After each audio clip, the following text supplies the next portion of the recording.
দেখছেন ATN news. আমন্ত্রণ জানাচ্ছি আমাদের নিয়মিত আয়োজন কাজী অ্যান্ড কাজীটি প্রেজেন্টস হ্যাপেনিং পয়েন্ট আজকের পর্ব। আপনাদের সাথে আছি আমি এস.এম. আব্দুল শাকুর। দর্শক, ত্রয়োদশ জাতীয় সংসদ নির্বাচন খুবই সন্নিকটে, আর এই সময়কালে যেহেতু ভোটের প্রচারণা চলছে, সেক্ষেত্রে আমরা দেখছি বিএনপি, জামাত, এনসিপি সহ বিভিন্ন রাজনৈতিক দলের শীর্ষ নেতৃবৃন্দ তাদের কথার মায়াজাল, কখনো কখনো সেই কথা হয়ে ওঠে উত্তপ্ত, আর সেখানেই কখনো কখনো জেগে ওঠে শঙ্কা।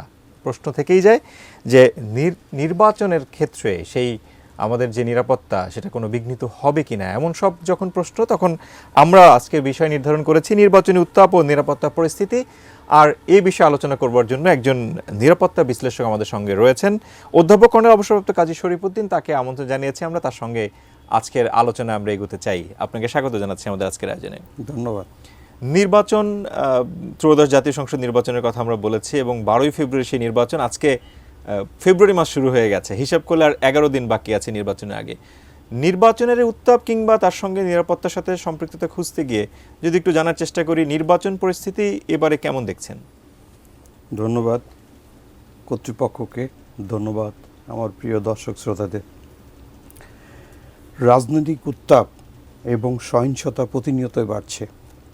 যখন ত্রয়োদশ জাতীয় নির্বাচন আমাদের দরজায় কড়া নাড়ছে, ঠিক এই মুহূর্তে এগুলো বাড়ছে। এটা খুব স্বাভাবিক, এটা পলিটিক্যাল কালচার। রাজনীতি সবচেয়ে বড় এক্সাম হচ্ছে নির্বাচন। তা প্রত্যেকটি রাজনৈতিক দল তাদের পরীক্ষায় উত্তীর্ণ হওয়ার জন্য যে কৌশল ব্যবহার করে, সেই কৌশলের অংশ হচ্ছে রাজনৈতিক বক্তৃতা। বাট ব্রিটিশ গণমাধ্যম এবং ব্রিটিশ পররাষ্ট্রমন্ত্রী সুন্দর একটা বই লিখেছেন। সেই তথ্য অনুসারে আমরা যেটা পাই, নিয়ন্ত্রণহীন আত্মবিশ্বাসী নেতা গণতন্ত্রের জন্য ভয়াবহ। তো নিয়ন্ত্রণহীন আত্মবিশ্বাসী নেতা, I mean, who is leading the party, who is the head of the organization, who is the head of the political party, if he sees something bad, যদি তার কথার সৌন্দর্য মানে কলা কৌশলের ভিতরে কিছু নোংরামি চর্চা থাকে, সেটা কিন্তু তাদের যারা ফলোয়ার, I mean রাজনীতিবিদদের জন্য সেটা বারুদ। তো এই অপতৎপরতাকে খুব কঠোর হস্তে দমন করতে হবে। যেটা আমি বলেছি, শীর্ষ নেতৃত্বের ব্যবহৃত প্রতিটি শব্দ কর্মীদের জন্য একটা বারুদের মতো। আপনার এটাতে যদি একটু লিঙ্ক করে, সেক্ষেত্রে আমরা ইতিমধ্যেই যে নির্বাচনী প্রচারণা দেখেছি, একদম বাংলাদেশের শীর্ষ রাজনৈতিক ব্যক্তিবর্গ, যারা শীর্ষস্থানীয় যে রাজনৈতিক দলগুলো যাদেরকে আমরা বলি, হয়তো সেটার ফলাফল যদিও নির্বাচনে বোঝা যাবে, কিন্তু তারপর আলোচনায় যাদের নাম আছে, সেখানে শব্দচয়ন, বাক্যের ব্যবহার কিংবা সেক্ষেত্রে সেই কথাগুলোকে যখন আমাদের মাঝে ছড়িয়ে পড়ছে, সেখানে উত্তাপের একটু বাড়তি গন্ধ আমাদেরকে কখনো কখনো নাড়া দিচ্ছে। আপনার কাছে কি তেমন মনে হয় কিনা? ডেফিনেটলি, যেটা আমি বলছিলাম যে দ্যাট ইজ হিউব্রিস সিনড্রোম। এটা হচ্ছে রাজনীতি করতে গিয়ে অতি আত্মঅহমিকা হয়ে, যেটা আমি প্রথমেই বলেছি, গণতন্ত্রের শত্রু হচ্ছে নিয়ন্ত্রণহীন আত্মবিশ্বাসী নেতা। এটা আসে হিউব্রিস সিনড্রোম থেকে। আমাদের যে ব্রিটিশ পররাষ্ট্রমন্ত্রী লর্ড ডেভিড ওয়েন, উনি 100 বছরের আমেরিকান প্রেসিডেন্ট এবং ব্রিটিশ প্রধানমন্ত্রীদের, I mean 18 জন আমেরিকান প্রেসিডেন্ট এবং 26 জন ব্রিটিশ প্রধানমন্ত্রীদের লাইফ অ্যানালাইসিস করে এবং পলিটিক্যাল অ্যানালাইসিস করে he has written this book. এখন প্রশ্ন থেকে যায় অনেক সময়, আমি যেটা বলছি, তো এইটার সঙ্গে আমি নতুন অধ্যায়ের সূচনার কথা বলছি। যে বাংলাদেশের কথাই ধরেন, কোনো একটা পার্টির শীর্ষস্থানীয় নেতা জনাব তারেক রহমান সাহেব, উনি সিলেটের শায়েস্তাগঞ্জে একটা বক্তৃতায় বলেছেন, হোয়াট হি সেজ যে আমাদের যে রাত্রে তাহাজ্জুদের নামাজের পর থেকে মানসিক প্রস্তুতি রাখবেন, ফজরের নামাজে গিয়ে আপনারা যাতে ওইখানে জামাতের নামাজ পড়ে ভোটে দাঁড়িয়ে ভোট দিয়ে আসতে পারেন। এটা ছিল 22শে জানুয়ারি, যেদিন প্রথম নির্বাচনী প্রচারণা শুরু হয়। দেন 26th, যেটা আমাদের সেই লক্ষ্মীপুরে নাহিদ সাহেব, I mean এনসিপি নেতা, উনি কি বলছেন, রাজনীতিক তারেক রহমান সাহেব বলছেন যে এই তাহাজ্জুদের নামাজের পর থেকে বেরিয়ে এসে ভোট কেন্দ্রে সিল মারতে। That is also political culture. আবার ডেঞ্জারাস কালচার হচ্ছে জামাতের একজন নেতা মিস্টার শামীম, বরগুনাতে একটা বক্তৃতায় বলেছেন যে এতদিন যে ডাকসু, এই ডাকসুর নির্বাচন কেন্দ্রে আমরা দেখেছি যে মাদক চর্চা হয়, সরি টু সে আটার দিস ওয়ার্ড, বেশ্যাবৃত্তি চর্চা হয়। এখন ছাত্র শিবির এসে সেটা চেঞ্জ করছে। তা এখন আপনারা জামাতকে ভোট দেন। This is extreme alarming. যেটা আমি বললাম যে হিউব্রিস সিনড্রোম, এই যে বইটা লিখেছেন 100 বছরের রিসার্চের উপরে, তার অ্যানালাইসিস ভিতরেই এটা আসে। যেমন আমরা আবার work and war doesn't consulate, why politics is sage যে রাজনীতিতে শেষ বলে কোনো কথা নাই। কেন এই কথা বলা হয়? বলা হয় যে রাজনীতিতে মানুষ ভোটের আগে যে কথা বলে, ভোটের পরে সে কথাটা রাখতে পারে না। This is not the new thing, this is alternation of generation. এইটা কি সারা পৃথিবীরই নাকি আমাদের সব রাষ্ট্র যাদেরকে আমরা দেখে অভ্যস্ত তাদের ক্ষেত্রেই হয়? Thank you. আপনি সারা পৃথিবীর কথা বলছেন, আমি পৃথিবীর কথা আছি। জো বাইডেন যখন উনি প্রেসিডেন্ট নির্বাচিত করেন, ওনার ম্যানিফেস্টো ছিল আমি যদি নির্বাচিত হই, আমার ছেলে হান্টার বাইডেন, সে একটা কেসের আসামি ছিল, এ ব্যাপারে আমি কোনো মন্তব্য করব না। কিন্তু উনি নির্বাচিত হওয়ার পরে তার ছেলে হান্টার বাইডেনকে সবার আগে ফ্রি করে দিয়েছেন। এটা গেলে আমেরিকার কথা। দেন ব্রিটিশ এই যে আমার ডাউনিং স্ট্রিটে যখন আমার করোনা হওয়ার সময়ে তখন ব্রিটিশ প্রধানমন্ত্রী কি বললেন? লকডাউন করে দিলেন, কেউ বের হতে পারবে না। কিন্তু ডাউনিং স্ট্রিটে ব্রিটিশ লকডাউন করে উনি ওনার ফ্যামিলি প্রোগ্রাম করলেন। সো বড় বড় নেতা যারা বিশ্ব নেতৃত্ব দিচ্ছে, সো কল্ড বিশ্বের মোড়ল, তাদের কাছ থেকেও এই তথ্য আমরা দেখতে পাচ্ছি। এটারও একটা মেডিসিন আছে। এটার মেডিসিন হচ্ছে কি, পলিটিক্সের বা নির্বাচিত সংসদের সময় নির্ধারণ করতে হবে। কোনো দেশে 3 বছর, কোনো দেশে 5 বছর, যেটা বলে। নাম্বার 2, গণতন্ত্রের ক্রিটিসিজম, চর্চাকে অগ্রাধিকার দিতে হবে। আপনি যেহেতু গণতন্ত্রের চর্চার কথা বলছিলেন, আমরা যদি একটু আমাদের জনসাধারণ যাদের হাতেই আসলে এই মুহূর্তে দায়িত্ব রয়েছে এই 12 তারিখে একটা সঠিক ভোট প্রদান করা, সেক্ষেত্রে তারা কি এই জিনিসগুলোকে খুব বেশি পছন্দ করছেন যে চর্চাগুলো নিয়ে আমরা কথা বলছি? হয়তো এই প্রশ্নটাই আপনার কাছে রেখে আমরা একটা বিরতিতে যেতে চাই। বিরতি থেকে ফিরে এসে তার উত্তর খোঁজার চেষ্টা করব। দর্শক, আপনারা দেখছেন এটিএন নিউজ, উপভোগ করছেন Kazi and Kazi tea presents happening পয়েন্টের আজকের পর্ব। আমরা ছোট একটা বিরতি যাচ্ছি, ফিরছি খানিক বাদে, সঙ্গে থাকুন।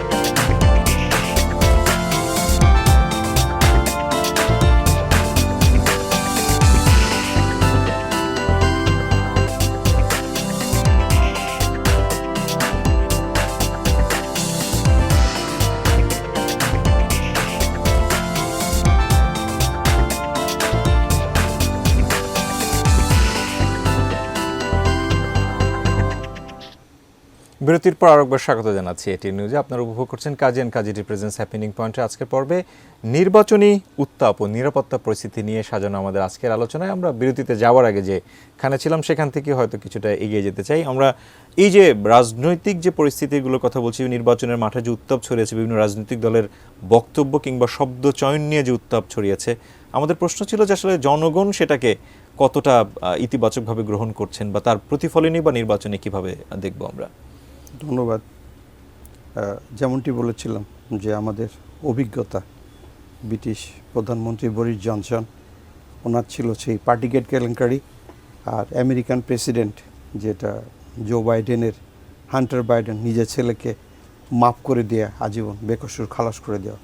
তা আমাদের জনগণকে বুঝতে হবে যে রাজনৈতিক নেতারা যে কথাগুলো বলছে, মানে if the work and war doesn't consulate then they will not go further. যদি আমাদের নেতাদের কথা এবং কাজের ভিতরে মিল না থাকে, তাহলে যেন আমাদের জনগণ সামনের দিকে না আগান। শুধুমাত্র ইমোশনাল ব্ল্যাকমেইলিংয়ের শিকার হলে তো চলবে না। দেখুন, ইউনূস সাহেব বারবার বলছেন ইতিহাসের সর্বশ্রেষ্ঠ নির্বাচন। হ্যাঁ, নির্বাচন শ্রেষ্ঠ, কোন দিকে? জনগণকে একদম পুরা বিভ্রান্ত করা নির্বাচন এটা। কারণ বাংলার ইতিহাসে নয়, পৃথিবীর ইতিহাসে এমন কোনো ঘটনা ঘটে নাই যে রেফারেন্ডাম বা গণভোট এবং পার্লামেন্ট ইলেকশন একদিনে হয়। কারণ ভোটাররা যে ভোট দেবে, কাগজ তো লাগবে। রেফারেন্ডামের জন্য একটা কাগজ লাগবে, গণভোটের জন্য একটা কাগজ লাগবে। আবার এই ভোট গণনার পরে তাদের কারেক্ট রেজাল্ট আসতে হবে। এটার জন্য উই হ্যাভ টু ওয়েট। তাই এই ওয়েট করার জন্যই প্রয়োজন হচ্ছে এই রাজনৈতিক উত্তাপের ফাইনাল খেলাটা কখন হবে, রেজাল্টের আগ দিয়ে। এবং তখনই আমাদের নিরাপত্তা বাহিনীর জন্য সবচেয়ে, আইন প্রণয়নকারী সংস্থার জন্য সবচেয়ে চ্যালেঞ্জিং মোমেন্টটা ওয়েট করছে। আমরা এখানে যদি একটু নির্বাচন কমিশনকে সংযুক্ত করার চেষ্টা করি, যে কার্যক্রমগুলো আমরা দেখছি যে এখন তো নির্বাচন কমিশনের হাতেই সবকিছু, সেক্ষেত্রে নির্বাচন কমিশনকে নিয়ে বিভিন্ন রাজনৈতিক দলও, আমরা এখনও দেখেছি যে বিএনপির 4 সদস্যের একটা প্রতিনিধি দল তারা প্রধান নির্বাচন কমিশনের সাথেও তারা বৈঠক করেছেন বা করছেন এখনও। এই যে নির্বাচন কমিশনের যে কার্যক্রমগুলো, সেটা মোটা দাগে আপনার কাছে কি মনে হয়, সেটা দিয়ে কি সব রাজনৈতিক দল কিংবা সাধারণ জনগণকে খুশি করা যাচ্ছে কিনা? দেখুন, আমাদের নির্বাচন কমিশন গঠিত হয়েছে, কাজ করছে, বক্তৃতা বিবৃতি দিচ্ছে, কিন্তু আস্থা কি অর্জন করতে পেরেছে সাধারণ জনগণের কাছে? এই যে ঘটনাগুলো ঘটছে, এই ঘটনার কি কোনো প্রতিকার করার কোনো চিন্তাভাবনা নির্বাচন কমিশনের আছে? ইলেকশন কমিশনের প্রথম যেদিন তাদের টোটালি নির্বাচনী তফসিল ঘোষণা করে, তার পরের দিনে হাদিকে হত্যা করা হয়, তারপরে হাদিকে স্ট্রাইক করা হতো না, গুলি করা হয়। পরবর্তীতে যে ইনসিডেন্টগুলো ঘটছে, এই যে জামালপুরে যে ঘটনাটা ঘটলো, শুধু টিএন এবং ওসিকে ওখান থেকে পোস্টিং করে দিলে হয়ে গেল? এখানে একটা প্রশ্ন করি, কেউ কেউ বলার চেষ্টা করছেন, আমরা বিভিন্ন রকমের নিউজ পোর্টাল কিংবা সামাজিক যোগাযোগ মাধ্যমেও দেখছি যে এর আগের অনেকগুলো নির্বাচনের পরিসংখ্যান তারা অ্যানালাইসিস করার চেষ্টা করছেন, যে পরিমাণ হতাহতের ঘটনা ঘটেছে সেই অনুযায়ী খুব বেশি হতাহত হয়নি। কিন্তু আপনি আপনার কথায় বলছিলেন যে মূল চ্যালেঞ্জটা তো ভবিষ্যতে অপেক্ষা করছে, সেরকম কি কিছু মনে করছেন নাকি কিছুটা নিশ্চিন্ত হওয়া যেতে পারে? মিস্টার ডেভিডের যে হিউব্রিস সিনড্রোম বইয়ের অন্তত 17 টাইমস 17 জায়গায় লেখা আছে, ওয়ার্ল্ডের যে কোনো জায়গায় যদি আমরা সাকসেসফুল নির্বাচন চাই, তাহলে শাসক, প্রশাসক এবং বিচারক, শাসক, প্রশাসক এবং বিচারকের সমন্বয় সাধন লাগবে।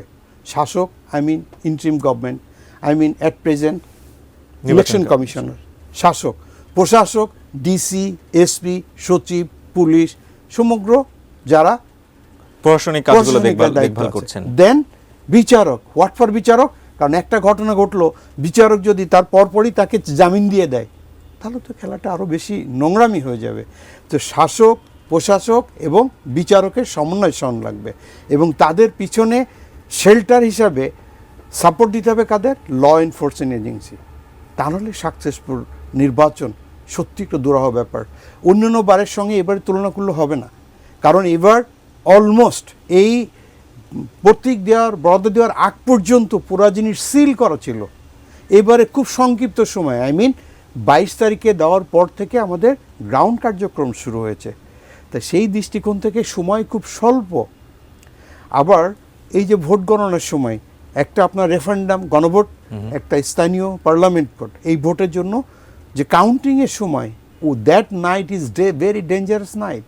মানে এই সময়গুলোতে কোনো প্রোপাগান্ডা কিংবা কোনো একটা ঘটনার পরিপ্রেক্ষিতে অনেক কিছু ঘটে যাওয়ার সম্ভাবনা থাকে। শুধু প্রোপাগান্ডা না, ঘটনা, দুর্ঘটনার জন্য দ্যাট ইজ দ্য সেই D day, that is the সেই red alert day, that is the most important night. ওইখানে যদি দুর্ঘটনা ঘটিয়েতে সাকসেসফুল নিয়ে আসে, পিটিসি আমরা দেখেছি যে ওই ইলেকশনের রাতে সব কিছু করে বা ইলেকশনের পরবর্তী ডিক্লারেশন বের করে নিয়েই তো মানুষ ক্ষমতার অপব্যবহার করে বা ক্ষমতাবান হয়। তা ওই রাতটা হচ্ছে আমাদের সেই চাঁদ রাত, ওই রাতটা হচ্ছে আমাদের সেই ইলেকশন রাত, ওই রাতটা হচ্ছে আমাদের মোস্ট ইম্পর্ট্যান্ট রাত। ওইটাকে যদি আমরা কাউন্টার দিতে পারি, আইন প্রণয়নকারী সংস্থার যদি সঠিকভাবে, আমরা বারবার দেখতে পাচ্ছি স্বরাষ্ট্র উপদেষ্টা লেফটেন্যান্ট জেনারেল জাহাঙ্গীর আলম, সে বারবার বলছেন যে প্রায় 9 লক্ষ ল এনফোর্সমেন্ট এজেন্সি রয়েছে। তো 9 লক্ষর ভিতরে কিন্তু army, navy, air force, police, BDR, Ansar, then fire brigade, RAB সবাই আছে। এতগুলো একটা টিমের ভিতরে সমন্বয় সাধন প্রয়োজন। আবার ব্যত্যয় হচ্ছে কি, as per constitution rule election অধ্যাদেশ যেটা 2025-এ নতুন করে এস্টাবলিশ করা আছে, ওখানে যে আর্টিকেল 21-এ স্পষ্ট বলা হচ্ছে প্রজাতন্ত্রের কোনো কর্মচারী বা কর্মকর্তা কেউ কখনো কারো প্রভাবিত করতে পারবে না।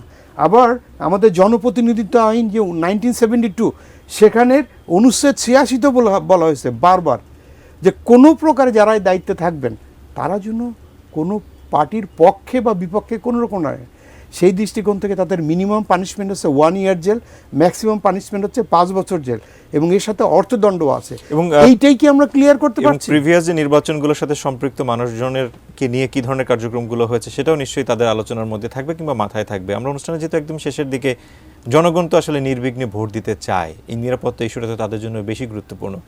তাদেরকে কি বার্তা দিতে চান? আপনি নিজেও যেহেতু আপনি কাজ করেছেন, সেই ক্ষেত্রে আপনি এখন নিরাপত্তা বিশ্লেষক হিসেবে আপনার ভেতরের অভিজ্ঞতা থেকেই যদি একটু বলার চেষ্টা করেন। দেখুন, আমাদের সাধারণ জনগণ তারা শান্তিপ্রিয়। অনেকবার বলেছি, দেশের অনলি 37% লোক দে আর ইনভলভ ইন পলিটিক্স। এখন আরও কম, কারণ দেশের একটা বড় রাজনৈতিক দল আওয়ামী লীগকে নির্বাচন করতে দেওয়া হয়নি। গত লাস্ট ইলেকশনও প্রায় 47% ভোট তারা পেয়েছিল, কিন্তু আজকে তাদের কিন্তু ভোট দিয়ে দেওয়া হয়নি। কিন্তু ওই লোকগুলো তারা কোথায় যাবে? তাদেরকে কিন্তু, তাদের জন্য কোনো বার্তা বা দিক নির্দেশনা নয়। আবার আমাদের যে জনগণ মাঠে আছে তারা শান্তিপ্রিয়, আস্থার সাথে তারা ভোট দিতে চায়, আনন্দের সাথে তারা ভোট দিতে চায়। আস্থা আনন্দের জন্য দরকার আমাদের লেভেল প্লেইং ফিল্ড, যেখানে আমরা সেটার অপেক্ষা করতে চাই আরো কিছুদিন। 713 জন এখন জেল পালানো কয়েদি, দুর্দর্শ সন্ত্রাসী দেশের বাইরে আছে। প্রায় 1085টা অস্ত্র এখন বাইরে আছে। প্রতিনিয়ত 5টা থেকে 50টা অস্ত্র দেশের বাইরে বাইরে থেকে হচ্ছে। তা এই দিকে যদি আমরা সঠিকভাবে মূল্যায়ন না করে দেশের পরিস্থিতি শান্ত করতে না পারি, আইনের শাসন প্রয়োগ করতে না পারি, এবং লাস্টে একটা কথা, শাসক, প্রশাসক এবং বিচারকের সমন্বয় সাধন ছাড়া একটা সার্থক নির্বাচন কোনো প্রকারেই সম্ভব না। আমরা এখনো যে কদিন আছে, আরো বলছিলাম 11 দিন বাকি আছে, আমরা প্রত্যাশা করব আমাদের এই আয়োজনে যে কথাগুলো আমরা বলেছি সেগুলো হয়তো যথাযথ কর্তৃপক্ষ আমলে নেবে এবং কার্যকরী ব্যবস্থা গ্রহণ করবে। আমাদেরকে সময় দেওয়ার জন্য আপনাকে অনেক বেশি ধন্যবাদ জানাচ্ছি। ধন্যবাদ কর্তৃপক্ষকে। দেশের সঠিক নির্বাচন না হলে বহির্বিশ্ব থেকে আমরা অনেক দূরে ছুটে যাব। আস্থার সংকটে, বহির্বিশ্বের কাছে আমরা ইকোনমি ধসে পড়ে যাব। তা আসুন আমরা সার্থক একটা নির্বাচনের পক্ষে যার যার জায়গা থেকে অবদান রাখি। ধন্যবাদ। দর্শক, আমরা সবাই চাই দেশকে ভালোবাসি, দেশের পরিবর্তন কিংবা যা কিছু হোক না কেন সেটা যেন দেশের মঙ্গলের জন্যই হয়। আগামী দিনে নতুন কোনো বিষয় নিয়ে আবারও হ্যাপেনিং পয়েন্ট ফিরবে আপনার সঙ্গে। সে পর্যন্ত ভালো থাকার প্রত্যাশা। নিজে ভালো থাকুন, ভালো রাখুন আপনার চারপাশ, আর ভালোবাসুন আপনার দেশকে। আল্লাহ হাফেজ।